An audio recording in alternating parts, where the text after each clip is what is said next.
அப்படி போடு போடு போடு அப்படின்னு சொல்லிட்டு மிட் நைட்டில் ஸ்டாலினுக்கு மெசேஜை போட்ட சந்திரபாபு நாயுடு. திக்கி திணறிய பாஜக. எஸ், லோக்சபா தேர்தலில் சந்திரபாபு நாயுடு கேம் சேஞ்சராக கிங் மேக்கர்களில் ஒருவராக மாறி உள்ளார் என்று சொன்னால் மிகையாகாது. இவர் மற்றும் நிதிஷ்குமார் இருவரும் கை காட்டும் நபர் தான் அடுத்த பிரதமர். இந்தியாவில் 2014க்கு முன்பு வரை பெரும்பாலும் கூட்டணி கட்சி ஆட்சிகள் தான் இருந்தது. அது மாநில கட்சிகளின் பொற்காலம். மாநில கட்சிகள் கை காட்டும் தலைவர்கள் தான் பிரதமர்கள். அப்படித்தான் மன்மோகன் சிங் 10 வருடம் தனி மெஜாரிட்டி இல்லாமல் ஆட்சி செய்தார். அதற்கு முன் வாஜ்பாய் ஆட்சி, நரசிம்மராவ் தொடங்கி பலரின் ஆட்சி இப்படித்தான் இருந்தது. இதனால் பல முறை ஆட்சிகள் கவிழ்ந்து இருக்கின்றன. ஜெயலலிதா வாஜ்பாய் ஆட்சியை 13 நாளிலே கவிழ்த்த கதை கூட அரங்கேறி இருக்கின்றது.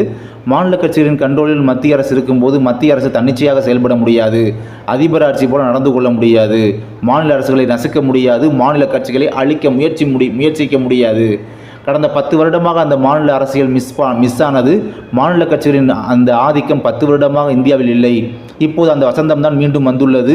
நீ சந்திரபாபு நாயுடு, நிதிஷ்குமார் சொல்வதை கேட்டு மோடி நடக்க வேண்டும். அவர்கள் வைக்கும் சட்டத்திற்கு ஆட வேண்டும். கூட்டணியை உடைப்போம் என்று சொல்லியே பாஜகவை தெலுங்கு தேசமும் ஐக்கிய ஜனதா தளமும் இனி ஆட்டி வைக்கும்.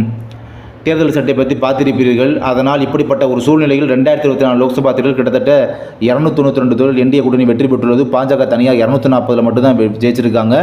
காங்கிரஸ் 97 இடத்துல ஜெயிச்சிருக்காங்க. இந்தியா கூட்டணி 229 இடங்களில் வெற்றி பெற்றிருக்காங்க.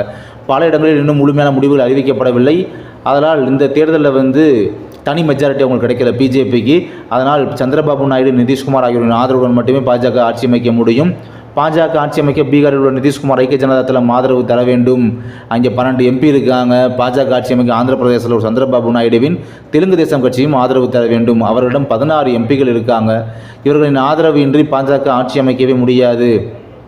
அதிலும் குறிப்பாக சந்திரபாபு நாயுடு ஸ்டாலினுக்கு மிக நெருக்கம். சந்திரபாபு நாயுடு, ஸ்டாலின் இருவரும் நெருக்கமான மாநில உறவு கொண்ட நண்பர்கள்.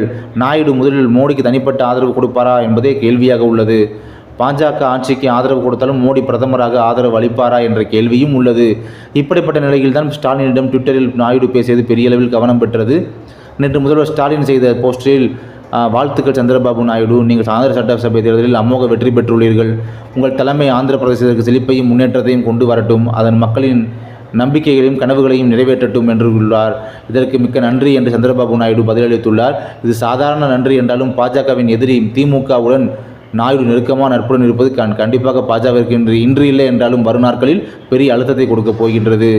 என்ன நடக்கப் போகிறது என்பதை பற்றி பொறுத்திருந்து பார்க்கலாம்.